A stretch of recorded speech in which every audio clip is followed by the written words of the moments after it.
Hi, this is Brian with Rocky Mountain Snow Guards, and today we're going to be going over the CorruBracket by S-5. So this is used to connect ColorGard snow fence to corrugated metal panels with a dimension of 7/8 or 1 inch. This is going to have 4 fasteners that are going to fasten through the valley of the corrugation. Don't worry, there's butyl tape on the bottom portion. You can just remove the paper, expose the butyl tape, and then stick it down to your panel, and then of course fasten it through. It's going to be used with a Versa clip to connect to the ColorGard bar and an M8 bolt that will fasten into the top here.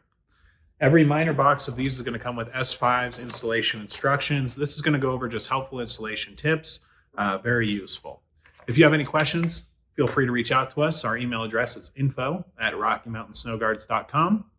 Our phone number is 720-379-7756. Thank you.